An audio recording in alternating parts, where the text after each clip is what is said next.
Chapitre 14. Le fleuve Noir.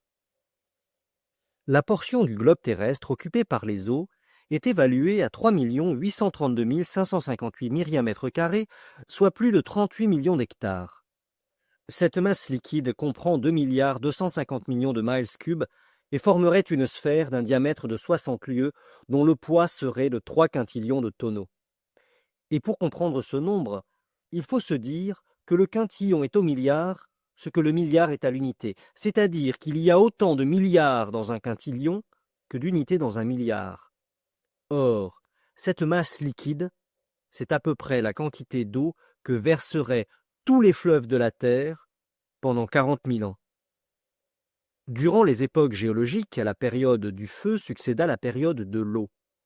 L'océan fut d'abord universel, puis peu à peu, dans les temps siluriens, des sommets de montagnes apparurent, des îles émergèrent, disparurent sous des déluges partiels, se montrèrent à nouveau, se soudèrent, formèrent des continents, et enfin les terres se fixèrent géographiquement telles que nous les voyons. Le solide avait conquis sur le liquide 37 657 miles carrés, soit 12 916 millions d'hectares. La configuration des continents permet de diviser les eaux en 5 grandes parties. L'océan glacial arctique, l'océan glacial antarctique, l'océan Indien, l'océan Atlantique et l'océan Pacifique. L'océan Pacifique s'étend du nord au sud entre les deux cercles polaires et de l'ouest à l'est entre l'Asie et l'Amérique sur une étendue de 145 degrés en longitude. C'est la plus tranquille des mers. Ses courants sont larges et lents, ses marées médiocres, ses pluies abondantes. Tel était l'océan que ma destinée m'appelait d'abord à parcourir dans les plus étranges conditions. « Monsieur le professeur, » me dit le capitaine Nemo, « nous allons, si vous le voulez bien, relever exactement notre position et fixer le point de départ de ce voyage. Il est 12:15, je vais remonter à la surface des eaux. » Le capitaine pressa 3 fois un timbre électrique. Les pompes commencèrent à chasser l'eau des réservoirs, l'aiguille du manomètre marqua par les différentes pressions le mouvement ascensionnel du Nautilus, puis elle s'arrêta. « Nous sommes arrivés, » dit le capitaine. Je me rendis à l'escalier central qui aboutissait à la plateforme, je gravis les marches de métal, et par les panneaux ouverts, j'arrivai sur la partie supérieure du Nautilus. La plateforme émergeait de 80 cm seulement. L'avant et l'arrière du Nautilus présentaient cette disposition fusiforme qui le faisait justement comparer à un long cigare. Je remarquai que ces plaques de tôle imbriquées légèrement ressemblaient aux écailles qui revêtent le corps des grands reptiles terrestres. Je m'expliquai donc très naturellement que malgré les meilleures lunettes, ce bateau eût toujours été pris pour un animal marin. Vers le milieu de la plateforme, le canot, à demi engagé dans la coque du navire, formait une légère extumescence. En avant et en arrière s'élevaient 2 cages de hauteur médiocre, à parois inclinées et en partie fermées par d'épais verres lenticulaires, l'une destinée au timonier qui dirigeait le Nautilus, l'autre où brillait le puissant fanal électrique qui éclairait sa route. La mer était magnifique, le ciel pur. À peine si long véhicule ressentait les larges ondulations de l'océan. Une légère brise de l'est ridait la surface des eaux. L'horizon, dégagé de brume, se prêtait aux meilleures observations. Nous n'avions rien en vue. Pas un écueil, pas un îlot. Plus d'Abraham Lincoln. L'immensité déserte. Le capitaine Nemo, muni de son sextant, prit la hauteur du soleil qui devait lui donner sa latitude. Il attendit pendant quelques minutes que l'astre vînt affleurer le bord de l'horizon. Tandis qu'il l'observait, pas un de ses muscles ne tressaillait, et l'instrument n'eût pas été plus immobile dans une main de marbre. « Midi, dit-il. Monsieur le professeur, quand vous voudrez... » Je jetai un dernier regard sur cette mer un peu jaunâtre des atterrages japonais, et je redescendis au grand salon. Là, le capitaine fit son point et calcula chronométriquement sa longitude qu'il contrôla par de précédentes observations d'angles horaires. Puis il me dit « Monsieur Aronnax, nous sommes par 137 degrés et 15 minutes de longitude à l'ouest. »« De quel méridien ?» demandai-je vivement, espérant que la réponse du capitaine m'indiquerait peut-être sa nationalité. « Monsieur, » me répondit-il, « j'ai divers chronomètres réglés sur les méridiens de Paris, de Greenwich et de Washington. Mais en votre honneur, je me servirai de celui de Paris. » Cette réponse ne m'apprenait rien.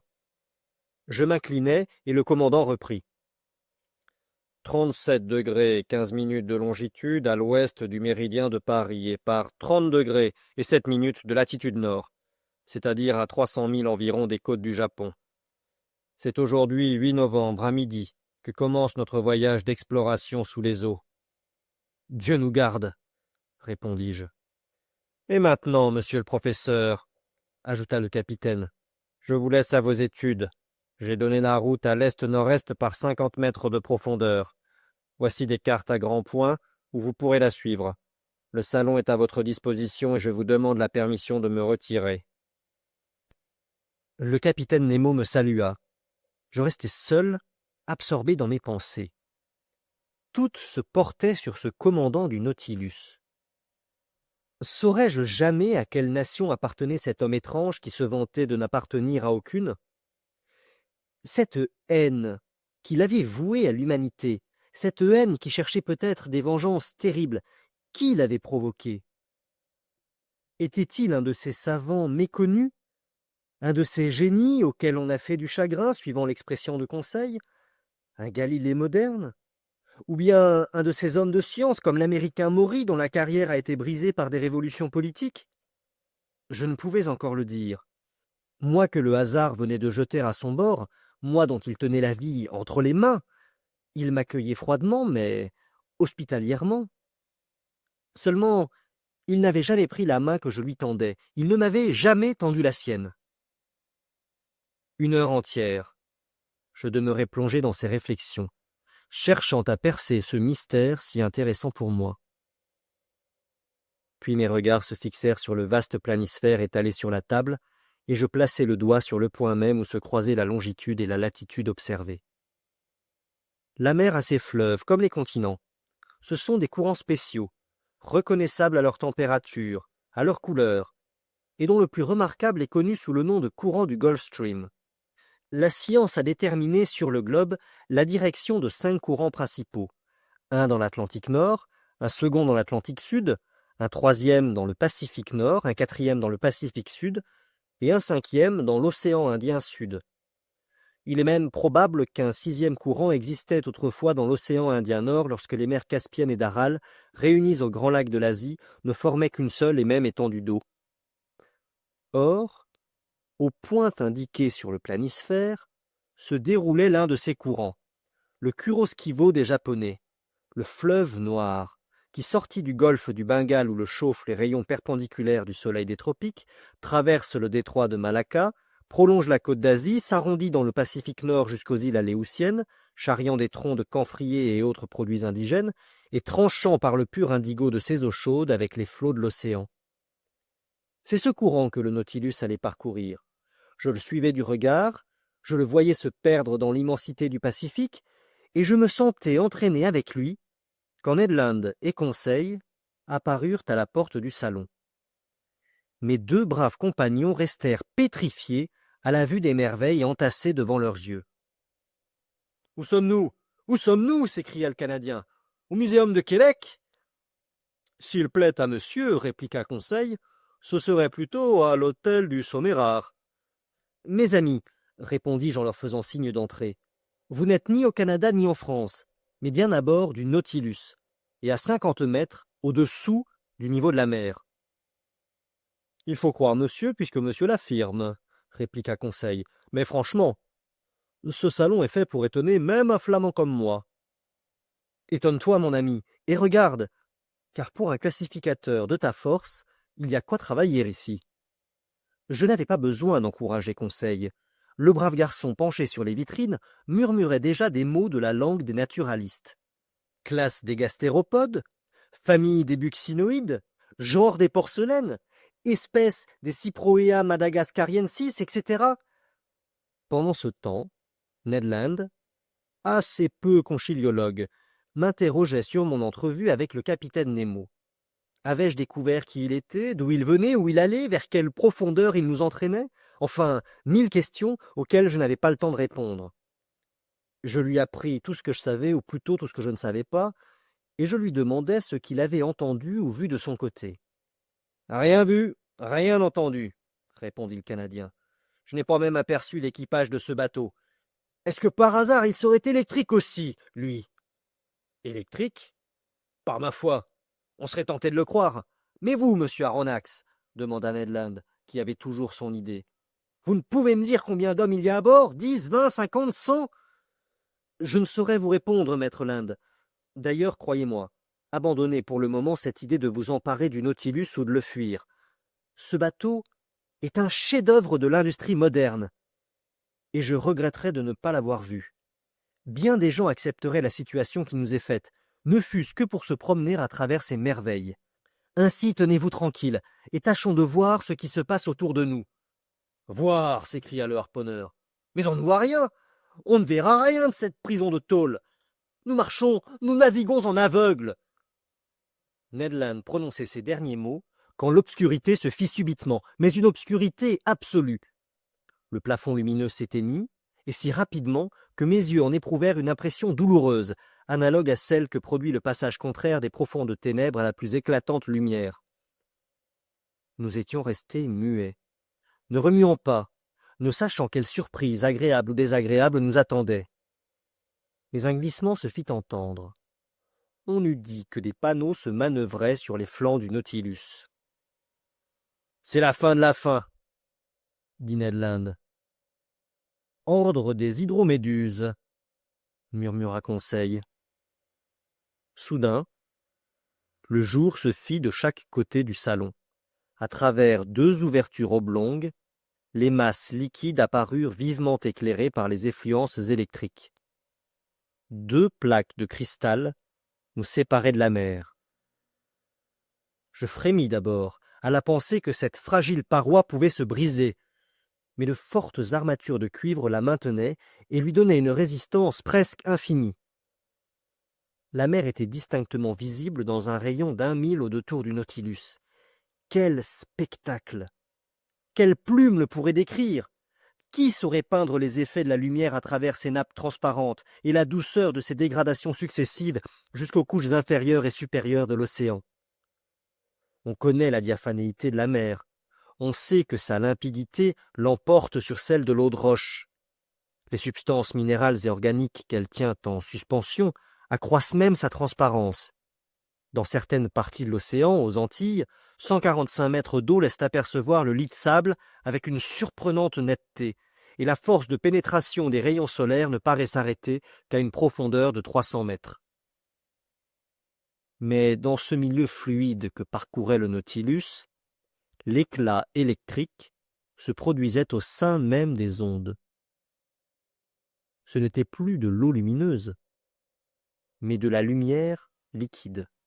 Si l'on admet l'hypothèse d'Ehrenberg qui croit à une illumination phosphorescente des fonds sous-marins, la nature a certainement réservé pour les habitants de la mer l'un de ses plus prodigieux spectacles, et j'en pouvais juger ici par les 1000 jeux de cette lumière. De chaque côté, j'avais une fenêtre ouverte sur ces abîmes inexplorés. L'obscurité du salon faisait valoir la clarté extérieure et nous regardions comme si ce pur cristal eût été la vitre d'un immense aquarium. Le Nautilus ne semblait pas bouger. C'est que les points de repère manquaient. Parfois, cependant, les lignes d'eau, divisées par son éperon, filaient devant nos regards avec une vitesse excessive. Émerveillés, nous étions accoudés devant ces vitrines, et nul de nous n'avait encore rompu ce silence de stupéfaction, quand Conseil dit « Vous vouliez voir, ami Ned, eh bien, vous voyez. Curieux, curieux, faisait le Canadien, qui, oubliant ses colères et ses projets d'évasion, subissait une attraction irrésistible. Et l'on viendrait de plus loin pour admirer ce spectacle. Ah, m'écriai-je, je comprends la vie de cet homme. Il s'est fait un monde à part qui lui réserve ses plus étonnantes merveilles. Mais les poissons, fit observer le Canadien, je ne vois pas de poissons. Que vous importe, ami Ned, répondit Conseil, puisque vous ne les connaissez pas. Moi, un pêcheur, s'écria Ned Land.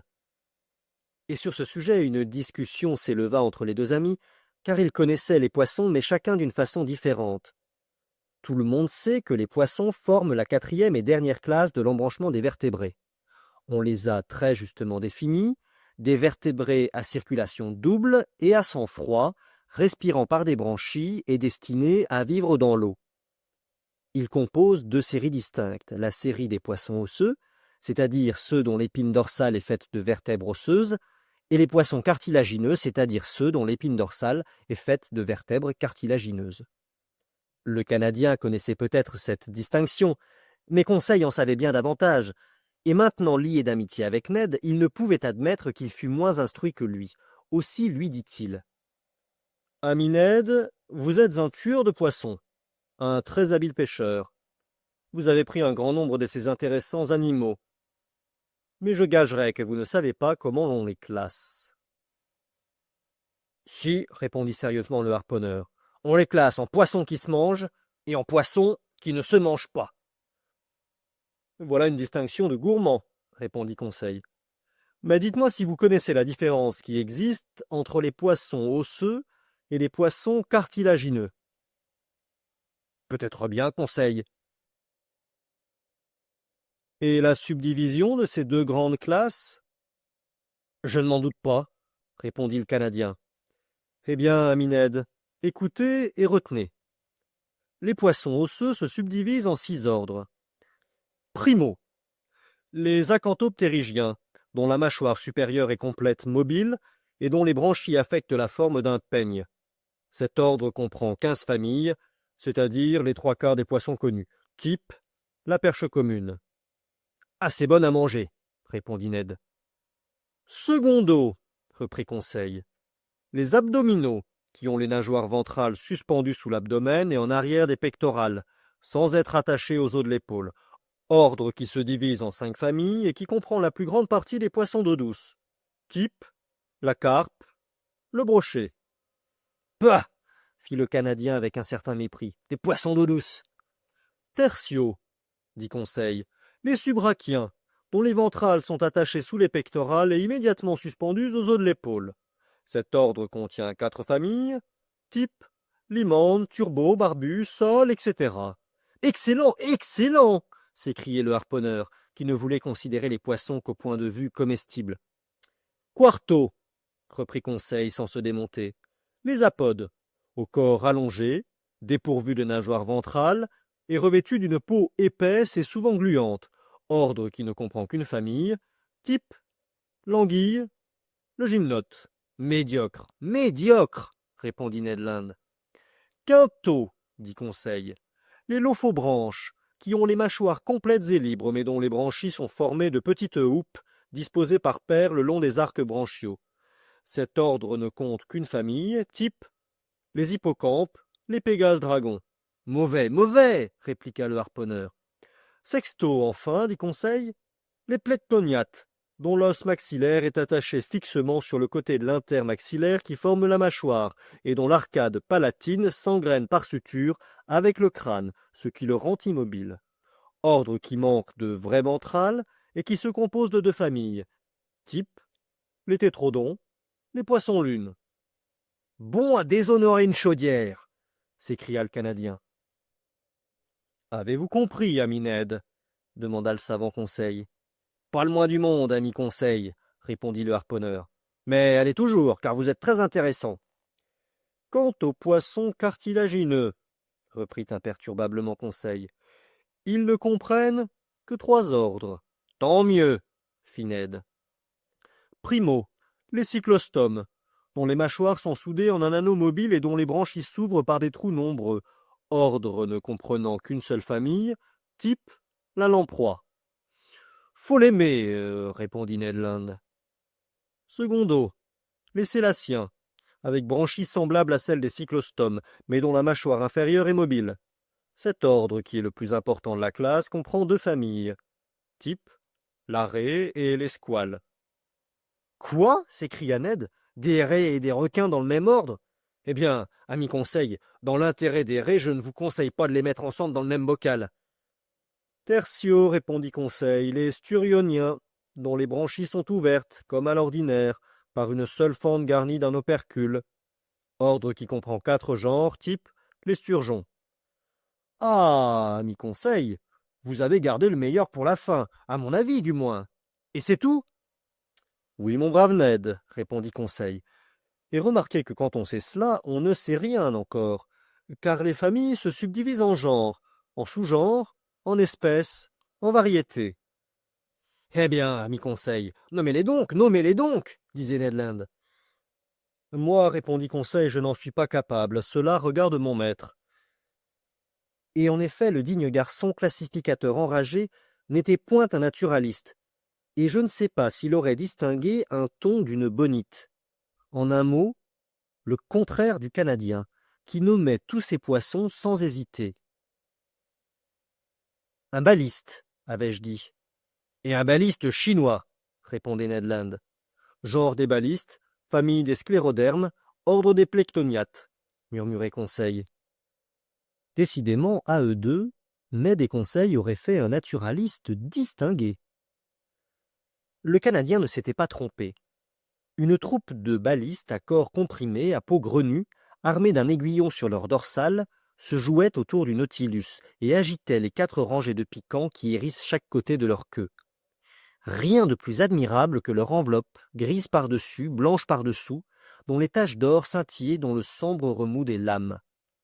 Entre eux ondulaient des raies comme une nappe abandonnée au vent, et parmi elles, j'aperçus à ma grande joie cette raie chinoise, jaunâtre à sa partie supérieure, rose tendre sous le ventre, et munie de 3 aiguillons en arrière de son œil, espèce rare, et même douteuse au temps de lacépède, qui ne l'avait jamais vue que dans un recueil de dessins japonais. Pendant 2 heures, toute une armée aquatique fit escorte au Nautilus.